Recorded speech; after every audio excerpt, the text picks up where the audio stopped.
Selamat datang dan berjumpa kembali bersama novel kita. Inilah cerita novel Suami Sampah Menjadi Orang Terkaya bab 7 yang berjudul Lihatlah Bagaimana Anaknya Dididik. Di ruang keamanan sekolah, Yosua bertemu dengan ayah anak itu.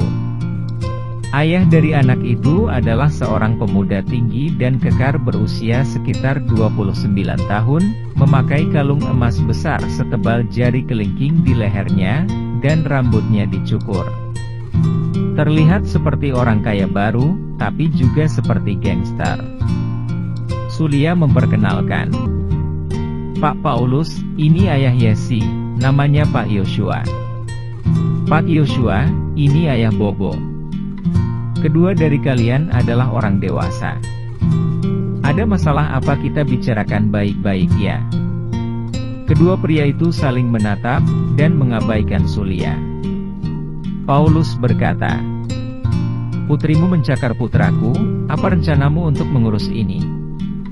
Yosua menoleh dan berkata kepada Sulia, "Bu Suli, tolong bawa anak-anak ke sini dulu. Aku harus melihat luka-lukanya sebelum membuat keputusan." Baik. Sulia tetap merasa was-was, khawatir kedua ayah itu akan bertengkar. Setelah membawa kedua anak itu, Yesi dan Bobo masing-masing bergegas menuju ayah mereka. Yosua melihat putrinya tidak terluka. Tapi ada bekas sidik jari yang jelas di wajah kecilnya. Bocah laki-laki bernama Bobo itu memiliki bekas cakaran di kedua lengannya. Dilihat dari lukanya Bobo memang lebih parah. Tapi bekas sidik jari yang masih memerah di wajah Yesi sepertinya ditampar oleh orang dewasa. Perkelahian antar anak terkadang tidak bisa dihindari, dan tidak ada salahnya memberikan ganti rugi. Tetapi sebagai orang dewasa malah ikut campur tangan, bagaimana mungkin tindakan itu dibiarkan Yosua? Ayah Bobo berkata dengan marah. "Hei, kamu lihat saja, putrimu mencakar lengan anakku sampai berdarah. Kamu ganti rugi tidak? Ini emang harus ganti rugi. Aku akan bayarin biaya pengobatan anakmu. Selain itu, siapa tahu apa ada bakteri di kuku anakmu, kalau lukanya infeksi gawat nanti.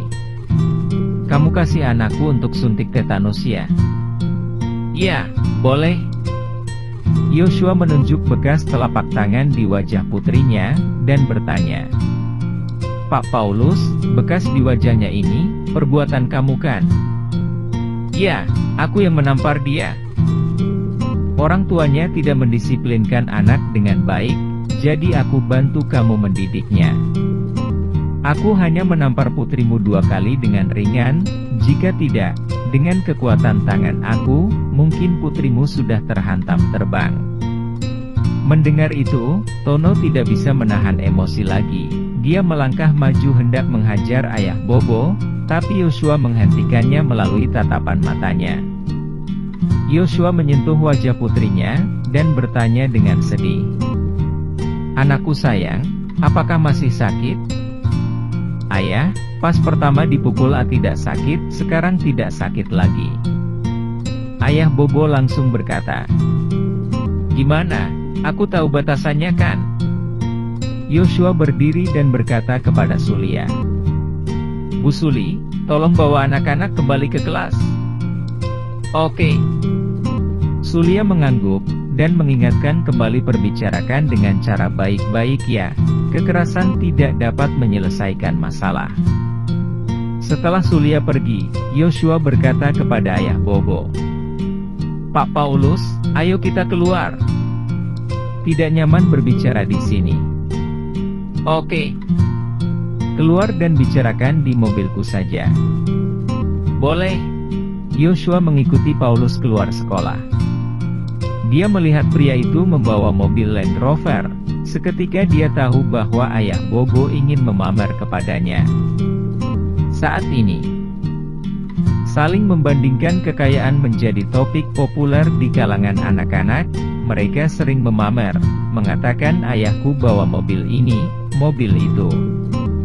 Paulus berkata kepada Yosua, "Hei, Biaya untuk anakku suntik tetanus hanya beberapa ratus ribu aja, nanti sekalian disinfeksi lukanya, paling tambah berapa puluh ribu aja. Namun untuk luka hati yang kamu timbulkan kepadanya, kamu setidaknya harus ganti rugi 5 juta bukan? 5 juta kan? Boleh kok. Yosua menatapnya dengan dingin dan berkata, lalu kamu menampar putriku 2 kali, gimana hitungnya? Kamu juga udah lihat sendiri, tidak sampai terluka kok. Mata Yosua memelotot tajam dan berkata, sebenarnya, anak-anak berkelahi satu sama lain itu wajar. Kalau aku sendiri yang melukai putramu, aku tidak akan mengeluh kalau disuruh ganti rugi. Tapi kamu telah menampar putriku, juga meninggalkan bayangan gelap di hatinya. Trauma yang timbul pada dirinya, jika tidak dibayar 300 juta, aku tidak akan biarkan masalah ini. Apa, 300 juta? Apakah kamu tergila-gila dengan uang? Mengapa kamu tidak pergi mencopet saja? Yosua menjawab, aku bisa tidak minta 300 juta ini. Begini, kamu sodorin mukamu ke sini, aku akan membalas kamu dengan 2 kali tamparan demi anakku. Kamu benar-benar sudah dikasih muka pun mau kamu buang ya? Ayah Bobo mengamuk, dia menunjuk Yosua sambil memarahinya. Aku memang tidak ingin memperburuk keadaan. Tapi karena kamu ingin berulah, maka aku akan menemanimu bermain. Yosua mencidir dan berkata, aku khawatir kamu tidak mampu main aja. Kalau kamu bisa menang, aku akan membayar 20 juta untuk biaya pengobatan. Kalau kamu kalah, pergilah untuk meminta maaf kepada anakku. Jika tidak, aku akan menghabisimu sampai kamu tak berdaya untuk jagain dirimu sendiri. Paulus adalah pelatih kebugaran, dan sekarang dia memiliki gym. Dia menyepelekan Yosua yang berparas kurus dan lemah. Tono bertanya pada Yosua dengan cemas. Tuan, biarkan aku yang membantumu saja ya. Tidak perlu. Aku akan melakukannya sendiri.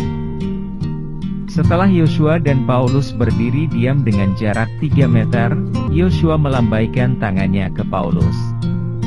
Paulus melangkah lebar ke depan, mengepalkan tinjunya dan hendak memukul ke arah wajah Yosua. Pengawal pribadi Andre Kusuma mengajari Yosua pencak silat sejak dia masih kecil. Tidak bisa mengatakan seberapa bagus kelihayannya, tetapi untuk berhadapan dengan orang biasa, 3 orang bukanlah masalah. Yosua dengan gerakan ringan menghindari serangan Paulus, dia mengulurkan tangannya, dengan cepat meraih pergelangan tangannya Paulus, kemudian dia menghantam Paulus dalam sekali pukulan dengan memakai sikunya, pukulannya mendarat di badannya yang berada di sekitar bawah ketiak. Meskipun Paulus bertubuh kekar, dia hanya tahu cara melatih kebugaran tubuh, tidak mengerti seni bela diri apapun. Dia hampir terjatuh ke depan, hampir saja tidak bisa berdiri kembali, kemudian keinginannya untuk berburu semakin kuat. Dalam satu putaran, dia hampir dikalahkan oleh Yosua. Dia memendam kemarahan, dan sulit menelan napasnya. Dia menyerang datang lagi dan menendang beberapa kali ke arah Yosua. Yosua menghindarinya, melihat adanya celah, dia meraih pergelangan kakinya, dengan cepat menendang ke bagian kakinya yang sedang berdiri. Paulus berdiri kesakitan dan tubuhnya tidak bisa seimbang, Yosua mematahkan kakinya, mendorongnya ke depan, dan tinjuan mendarat di hidungnya Paulus. Dalam sekejap, Paulus dipukuli hingga mimisan. Kemudian Yosua menamparnya 2 kali, dan akhirnya menendangnya sampai terangkat ke udara. Kamu kalah. Yosua menepuk tangannya dan berkata, tamparan yang kamu kasih ke anakku, sudah ku kembalikan padamu. Demi hidungmu yang mimisan itu, aku mau kasih kamu suntik tetanus juga. Aku akan membayar 20 juta untuk biaya pengobatan. Sekarang kamu segera pergi untuk meminta maaf pada anakku. Jika tidak, Paulus bisa melihatnya sendiri bahwa Tono adalah pria yang galak. Dia bahkan tidak bisa mengalahkan Yosua. Jika orang yang terlihat seperti pekerja kuli itu bertindak, nyawanya akan benar-benar dalam bahaya. Menyuruhnya sebagai orang dewasa untuk meminta maaf kepada anak berusia 5 tahun, membuatnya tidak bisa menahan malu. Yosua melihat Paulus sedang ragu-ragu, dia berkata kepada Tono, "Ton, beri dia 20 juta dulu." Sebelumnya di mobil, Yosua memberikan 40 juta untuk Tono. Kebetulan sekali uangnya dapat diandalkan sekarang. Tono mengeluarkan 20 juta dari sakunya, melemparkannya ke sisi Paulus, dan berkata dengan nada kasar, kok masih bertele-tele? Jika bukan karena dihalangi, untuk membalas perbuatanmu terhadap Yesi, aku akan membongkar seluruh anggota tubuhmu satu persatu. Oke, semoga saja kalian tidak jatuh ke tanganku di masa depan. Paulus mengambil uang itu dan membalas dengan perkataan yang cetus. Kamu ada ketika Yosua kembali ke taman kanak-kanak bersama Paulus. Sulia menatap Paulus yang terlihat menyedihkan dengan mimisan yang masih tersisa di wajahnya. Tak perlu ditebak lagi, kedua pria itu berkelahi. Lihat pria di sebelahku ini. Dia adalah pria galak nomor 1, aku menjamin dia bisa memukulimu sampai kamu sekarat. Kalian? Sulia terdiam beberapa saat, tidak tahu harus berkata apa. Yosua berkata dengan sopan kepada Sulia, Bu Suli, ayah Bobo merasa dia tidak seharusnya memukuli anak kecil. Dia datang ke sini untuk menebus kesalahannya. Tolonglah bawa anakku keluar, kebetulan aku ingin bawa dia pulang dulu. Hal yang paling tidak ingin dilihat oleh Sulia, akhirnya terjadi juga. Dia menghela napas dan berkata, Oke. Aku akan pergi panggilkan Yesi sekarang. Setelah Sulia membawa Yesi ke situ, Yesi melihat tatapan sengit di mata ayah Bobo. Dia langsung ketakutan dan bersembunyi di balik badan Sulia.